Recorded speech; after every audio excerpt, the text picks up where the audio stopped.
Recurring deposit. ये तो आपने एक्चुअली जान लिया होगा कि आरडी रिकरिंग डिपॉजिट होती क्या है। अगर आपने नहीं जाना है तो मैं अपनी पुरानी वीडियो की जो लिंक है, इससे पहले जो मैंने अपलोड की थी, इस वीडियो की लिंक मैं अपने डिस्क्रिप्शन में दे दूंगा। मैंने इसमें डिस्कस किया था रिकरिंग डिपॉजिट होती क्या है और इसके क्या क्या फ्यूचर है, इंटरेस्ट रेट क्या है, विड्रॉल कर सकते हैं या नहीं, किसके लिए बेनिफिट देती है स्कीम। तो एक छोटी सी लैंग्वेज में मैंने बताया था ये भी आपको, और काफ़ी कुछ जाना था मैंने इस पुरानी वीडियो के अंदर। तो इसकी जो लिंक डिस्क्रिप्शन बॉक्स में है, इस वीडियो को देखने के बाद आप उसको देख लीजिएगा अगर आपको रिकरिंग डिपॉजिट के ऊपर बेसिक नॉलेज नहीं है। तो आपने अब जान लिया है कि रिकरिंग डिपॉजिट होती क्या है, तो अब आपको ये पता करना भी जरूरी है कि इसके बेनिफिट और डी बेनिफिट क्या है, यानी कि इसमें नुकसान क्या है, उसके फायदे क्या हैं रिकरिंग डिपॉजिट में इन्वेस्ट करने के लिए। बेसिकली मैं आपको बता दूं, अगर आप एक ऐसी फैमिली से बिलोंग करते हो या फिर आप एक ऐसे पर्सन हो जिसकी जो इनकम है मंथली वो 60 से 70 हज़ार रुपये मिनिमम, क्या जिसकी जो इनकम है मिनिमम पर मंथ 60 to 70,000 है, 60 से 70 हज़ार रुपये पर मंथ है, तो आपके लिए ये वीडियो बिल्कुल नहीं है। बिकॉज क्यों नहीं है? बिकॉज ये जो स्कीम है वो आपके लिए है ही नहीं। हाँ, ये जो स्कीम है आपके लिए है ही नहीं, इसलिए वीडियो आपके लिए नहीं है। तो आप वीडियो को अभी स्किप कीजिए, क्लोज कर दीजिए। ये वीडियो एक लो क्लास और या फिर एक मिडिल क्लास या फिर जिनकी जो इनकम है एक 60 हज़ार से बिलो है, 50 या 60 हज़ार से नीचे है, उनके लिए एक्चुअली ये वीडियो है। बिकॉज स्कीम ये उनके लिए है रिकरिंग डिपॉजिट। लेकिन अगर आप देखना चाहो तो देखिए। तो आइए करते हैं वीडियो स्टार्ट और जानते हैं आज की वीडियो में इसके बेनिफिट क्या हैं, डी बेनिफिट क्या हैं, और मैं अपना पर्सनल ओपिनियन यहाँ पर आपको दूंगा। अगर मैं आपकी जगह पर होता, क्या मैं इस स्कीम के अंदर पैसा इन्वेस्ट करता या फिर मैं इस स्कीम से दूर रहता, किसके लिए बेनिफिटेड है, किसके लिए बेनिफिटेड नहीं है, किस फैमिली के लिए, किस पर्सन के लिए बेनिफिट देती है। आइए करते हैं वीडियो स्टार्ट। लेकिन वीडियो स्टार्ट करने से पहले मैं आपको बता दूं कि मेरा एक और चैनल है धीरज सिंगला के नेम से, जो कि एक स्टूडेंट की life, parents life, student career से रिलेटेड बातें करता है, जिसके अंदर मैं अपना पर्सनली एक्सपीरियंस शेयर करता हूँ लाइफ से रिलेटेड, तो ताकि हमारी सोसाइटी को और हम स्टूडेंट को कुछ सीखने को मिल सके। तो इस चैनल की जो लिंक है मैं अपने डिस्क्रिप्शन बॉक्स में ऊपर ही ऊपर आपको प्रोवाइड करा दूंगा। इस वीडियो को देखने के बाद आप उस चैनल को भी देखिएगा और कमेंट बताइएगा कि आपको क्या सीखने को मिलता है। और हाँ, और आपने अभी तक इस चैनल को सब्सक्राइब ना किया हो तो सब्सक्राइब कर लीजिएगा और बेल आइकन भी हिट कर लीजिएगा इस वीडियो को देखने के बाद, अगर आपको ये वीडियो बेस्ट लगती है तो। और लाइक करने में भी कोई कंजूसी मत छोड़िएगा, ताकि ये वीडियो दूसरे लोगों तक भी पहुंचे और उनको भी इस वीडियो से कुछ सीखने को मिले।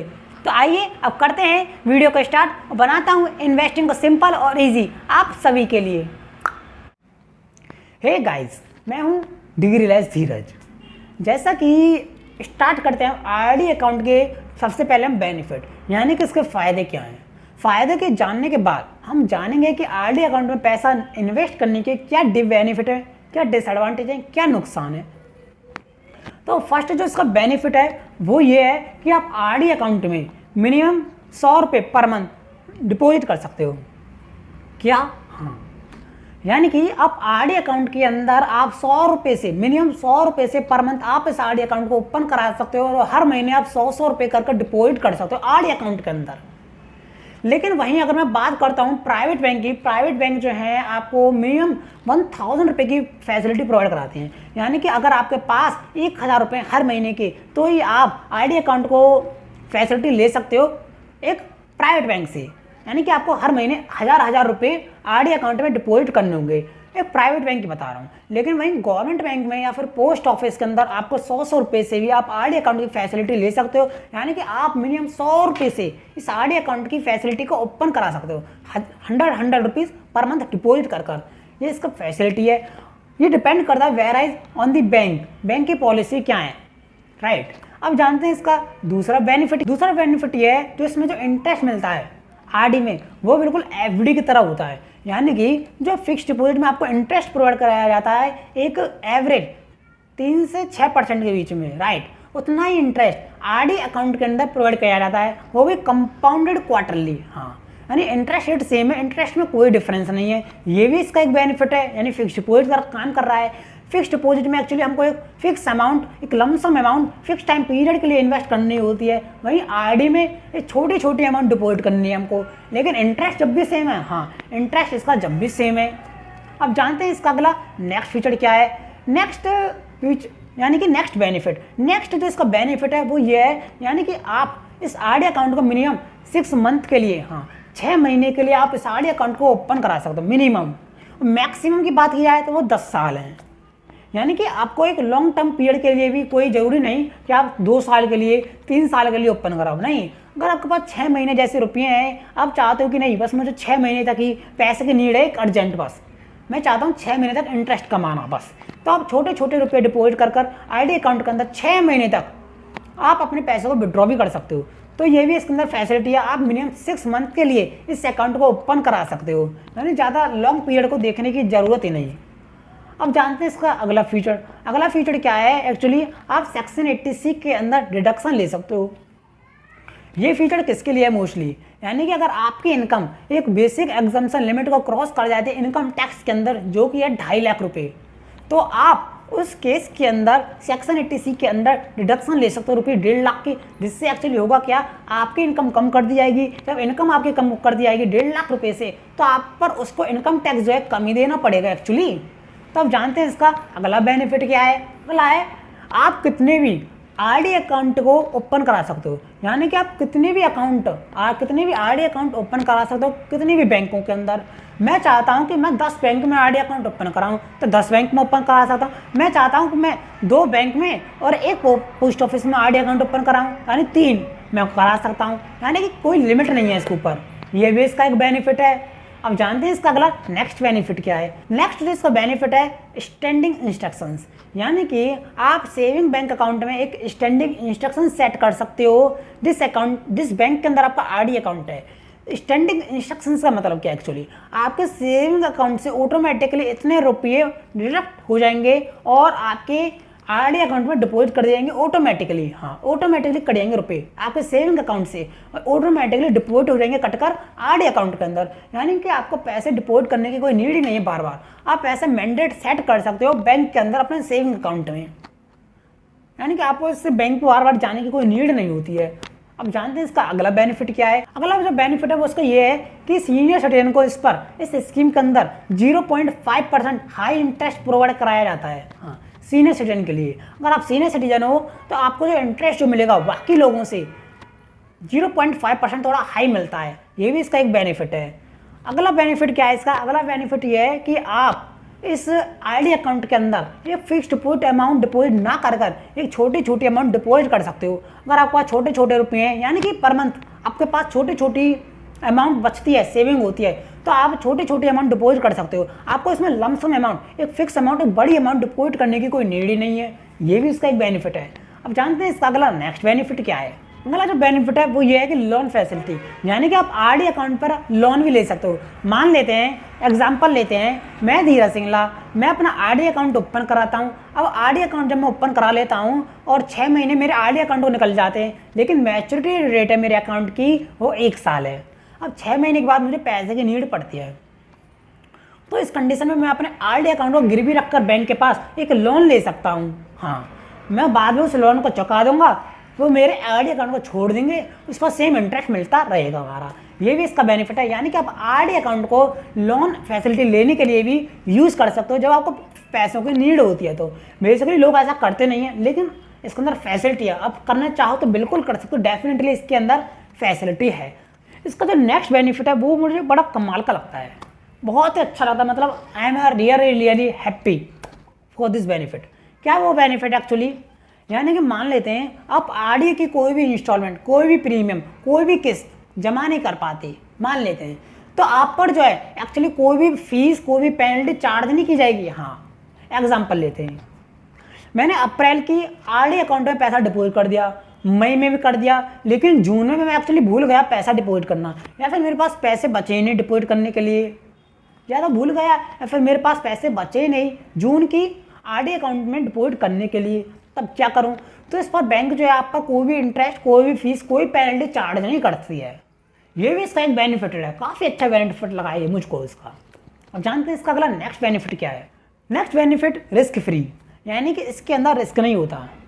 वहीं अगर बात करता हूँ फिक्स्ड डिपॉजिट की, फिक्स्ड डिपॉजिट में अगर आप 5 लाख से ज़्यादा की अमाउंट डिपॉजिट करते हो तो वो एक रिस्की अमाउंट है, रिस्की स्कीम है। लेकिन आरडी, वहीं आरडी जो है नॉन रिस्की स्कीम है, बिकॉज आरडी के अंदर एक इतनी हाई अमाउंट होती नहीं है, होती है तो काफ़ी ज़्यादा लो रिस्क की स्कीम है, इसलिए रिस्क होता नहीं है इस नाम का बड़ इसके अंदर। लेकिन वही एफडी में इसके अंदर रिस्क होता है एफडी के अंदर।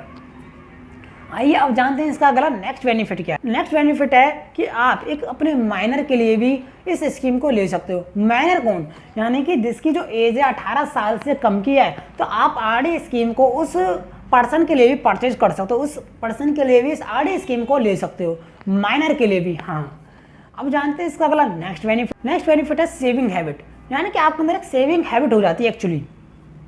यानी कि जो लोग जिन लोगों को खर्च करने की आदत है, पैसों को खर्च कर देते हैं बड़ी जल्दी, तो जब उनको पता रहता है कि हमें अगले महीने में पैसे डिपॉजिट करने, एक प्रीमियम आ चुकी है, एक किस्त जानी है हमारी अगले महीने में, तो एक्चुअली इनको सेविंग हो जाती है, एक सेविंग हैबिट लग जाती है, नहीं इतने पैसे तो बचाने ही है कम से कम उसके लिए, किस्त के लिए, तो ऐसा ही सेविंग हैबिट भी बन जाती है। और इसका जो नेक्स्ट बेनिफिट है, लास्ट बेनिफिट, वो ये है कि आरडी अकाउंट ओपन कराना काफ़ी ज़्यादा सिंपल और ईजी होता है। हाँ, आप किसी भी बैंक, गवर्नमेंट या प्राइवेट या फिर पोस्ट ऑफिस में इस आरडी अकाउंट को ओपन करा सकते हो काफ़ी ज़्यादा सिंपल तरीके से। ये तो एक्चुअली अब हमने बेनिफिट जाने कि इससे क्या क्या बेनिफिट हैं, क्या अब इसके बेनिफिट हैं, क्या इसका डिसएडवांटेज नहीं है बिल्कुल भी, क्या इसका नुकसान है ही नहीं। देखिए ऐसा तो किसी स्कीम में है ही नहीं, अभी तो कोई ऐसी स्कीम बनी नहीं अभी तक कि जिसके कोई नुकसान ही ना हो, फ़ायदे ही फ़ायदे हो। तो इसके वही नुकसान भी है, हाँ। तो नुकसान क्या है एक्चुअली जानते हैं। तो पहला नुकसान क्या है, पहला नुकसान ये है कि अगर आप आरडी से प्री मैच्योरली अमाउंट विड्रॉ करते हो तो आप पर बैंक जो है मिनिमम 1% की पेनल्टी चार्ज करती है। एग्जाम्पल लेते हैं, मैं धीरज सिंगला, मैं आरडी अकाउंट यानी कि रिकरिंग डिपॉजिट अकाउंट ओपन कराता हूँ बैंक के अंदर है 3 साल के लिए, राइट, 3 साल के लिए ओपन कराता हूँ। लेकिन जो है अब मुझे पैसों की नीड पड़ती है अर्जेंट। अब मैं चाहता हूँ कि इन आरडी अकाउंट को क्यों ना बंद करा दिया जाए। हाँ, आरडी अकाउंट को क्यों ना बंद करा दिया जाए 2 साल के बाद। मुझे 2 साल बाद पैसों की अर्जेंट नीड पड़ती है, तो मैं चाहता हूँ आरडी अकाउंट को बंद करा दूँ और इससे पैसा सारा रिकवर कर लूँ। तो इस केस के अंदर बैंक आपसे मिनिमम 1% की पेनल्टी चार्ज करती है इस केस के अंदर, जिससे आपका एक लॉस क्रिएट हो जाता है। आपको इंटरेस्ट तो मिलता ही नहीं कुछ, और आपको इससे लॉस और क्रिएट होता है। तो इसलिए काफ़ी बड़ा वो है डिसबेनिफिट, काफ़ी ज़्यादा बड़ा नुकसान है आपके लिए ये। अब जानते हैं इसका अगला दूसरा बड़ा नुकसान क्या है। वो ये है कि पार्शियल अमाउंट डोंट अलाउ, यानी कि आप आरडी स्कीम से पार्शियल अमाउंट विड्रॉ नहीं कर सकते एक्चुअली। हाँ, सपोज मेरी स्कीम्स को एक्चुअली 2 साल हो चुके हैं और मैंने 3 साल के लिए ओपन कराई थी, मुझे अर्जेंट नीड है 5,000 रुपये की, बस मैं ज़्यादा उनसे 5,000 रुपये विड्रॉ कर लूँ, बस 5,000। लेकिन आरडी स्कीम में फैसिलिटी एक्चुअली है ही नहीं, ये आपको नुकसान है। आपको ये जो है पूरी अमाउंट विड्रॉ करनी होगी और अकाउंट को क्लोज कराना होगा, यानी कि आप पार्शियल विड्रॉल नहीं कर सकते इससे। और जब आप प्री मैच्योर क्लोज करोगे तो उस पर बैंक जो है आपसे 1% की पेनल्टी चार्ज करती है, जो कि लॉस है। अब जानते हैं इसका अगला नुकसान। जो अगला नुकसान है मुझे काफ़ी ज़्यादा नुकसानदायक लगता है, यानी ठीक नहीं लगता है नुकसान। क्या है नुकसान? वो नुकसान ये है कि आरडी अकाउंट में आपको एक फिक्स इंस्टॉलमेंट देनी होगी, फिक्स इंस्टॉलमेंट। हाँ, एग्जांपल लेते हैं, एक प्रीमियम की तरह, किस्त की तरह, यानी कि जैसे आपके मोबाइल की, आपकी बाइक की जो किस्तें जाती है ना हर महीने की, एक फिक्स अमाउंट की किस्तें जाती हैं, आपको 2-2 हज़ार 5-5 हज़ार आपको किस्त पे करनी है। लेकिन वही सेम इसमें है, आरडी में आपको फिक्स अमाउंट इसमें पर मंथ डिपॉजिट करनी है। एक्चुअली मान लीजिए मेरी जो सैलरी है वो 10,000 रुपये महीने की है। अब किसी महीने तो मेरे 500 रुपये सेव होते हैं, किसी दिन 2,000 होते हैं, किसी महीने 1,000 होते हैं। हर महीने डिफरेंट सेविंग होती है मेरी, किसी महीने 100 ही हो पाते हैं सेविंग बस। तो इस कंडीशन में काफ़ी ज़्यादा नुकसान भी दे सकती है मेरे को। सेविंग हुई 100 रुपये, मैंने आरडी बनवा रहा है पर मंथ की 500 रुपये की।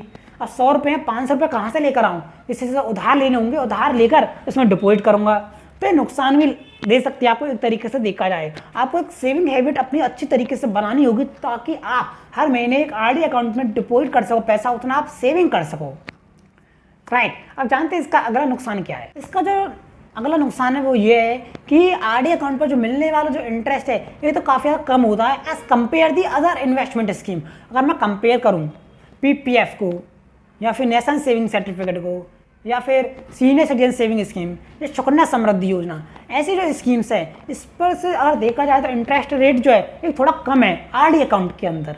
और तो और जो इंटरेस्ट जो मिलता है आरडी अकाउंट के अंदर वो इनकम टैक्स के अंदर टैक्सेबल होता है। आपको उस पर इनकम टैक्स करने की लायबिलिटी बन जाती है। अनदर, जब बैंक आपको इंटरेस्ट पे करती है मैच्योरिटी का टाइम पर, वो एक TDS काट देती है वहीं, और बाकी का TDS काटने के बाद आपको बाकी की लेफ्ट अमाउंट आपको पे करती है।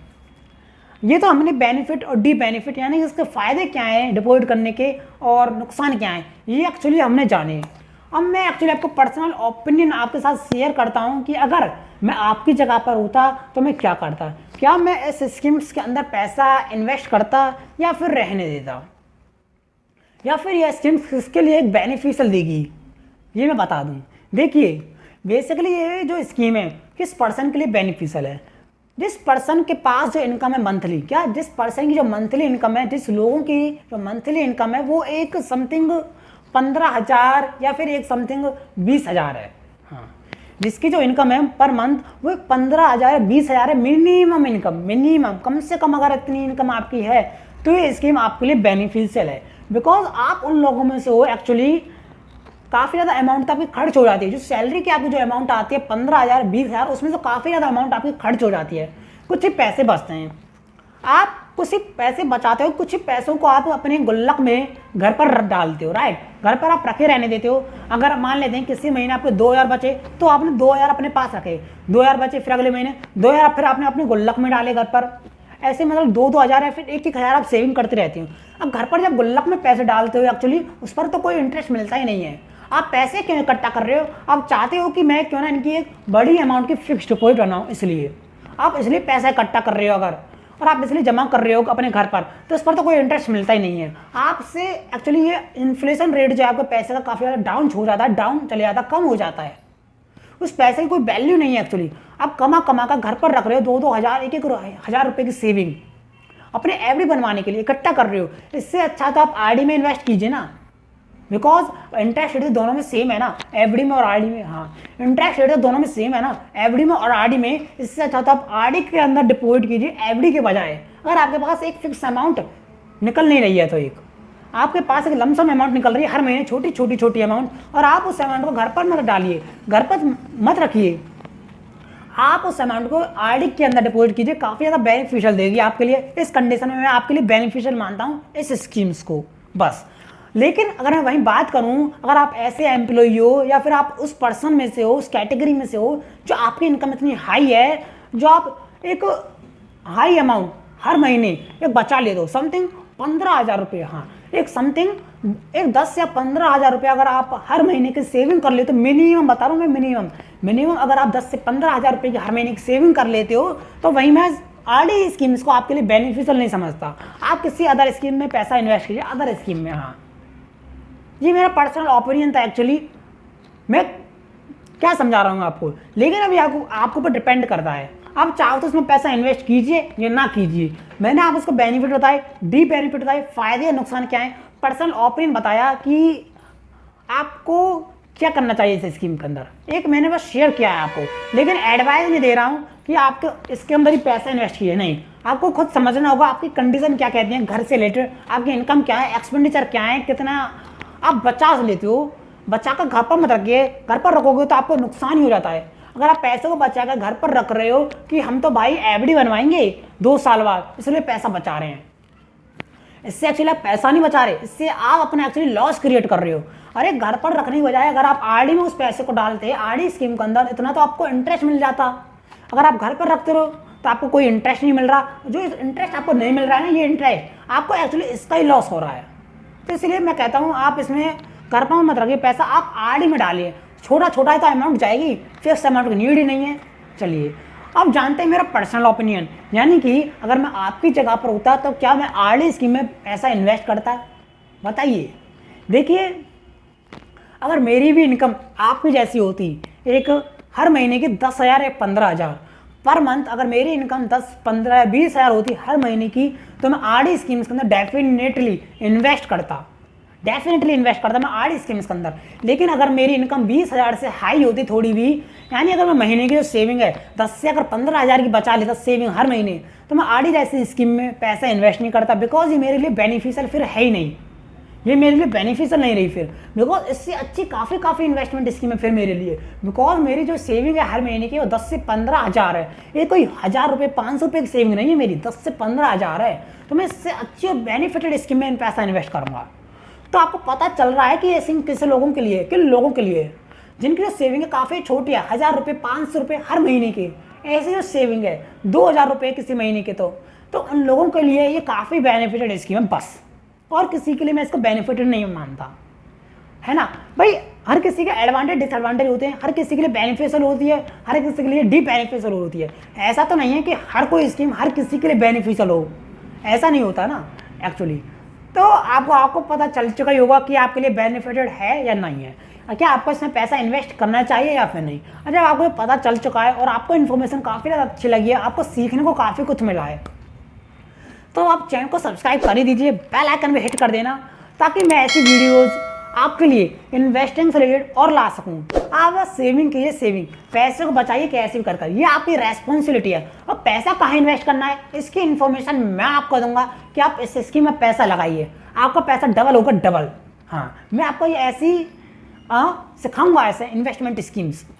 तो बस आप सेविंग कीजिए, चैनल को सब्सक्राइब रखिएगा, बेल आइकन हिट रखिएगा, ताकि मैं इन्वेस्टमेंट से रिलेटेड वीडियो सारी आप तक पहुंचाए। बिकॉज आज के टाइम में इंडिया के अंदर इन्वेस्टमेंट करना काफ़ी ज़्यादा जरूरी है। जो लोग इन्वेस्ट नहीं करते ना, जो लोग इन्वेस्ट नहीं करते वे एक्चुअली पैसा कमा नहीं सकते अपनी लाइफ में। ध्यान रखना है पास को, ये मेरा रूल है, ये मेरा पर्सनल एक्सपीरियंस है। जो लोग पैसा अपने इंडिया के अंदर इन्वेस्ट नहीं करते हैं वो एक्चुअली अपनी लाइफ के अंदर पैसा कमा ही नहीं सकते, पैसा कमा नहीं सकते वो। तो इन्वेस्टिंग आज के टाइम में काफ़ी ज़्यादा जरूरी है। तो आपने अगर अब तक इस वीडियो को लाइक ना किया हो तो लाइक कर दीजिएगा, ताकि वीडियो दूसरे लोगों तक पहुंचे और उनको भी काफ़ी कुछ सीखने को मिले इस वीडियो से, अभी की अभी। और डिस्क्रिप्शन बॉक्स को चेक करना मत भूलिएगा, काफ़ी कुछ छोड़ा है मैंने आपके लिए अपने डिस्क्रिप्शन बॉक्स में, जरूर चेक कर लीजिएगा। मिलता हूँ अब अपनी अगली नेक्स्ट वीडियो के अंदर। जानते हैं इन्वेस्टिंग, बना दूंगा इन्वेस्टिंग काफ़ी सिंपल और ईजी आप सबके लिए। पैसे को सेव कीजिए, सेव कहाँ इन्वेस्ट करना है वो मैं बैठा हूँ ना, मैं बताऊँगा आपको बिल्कुल।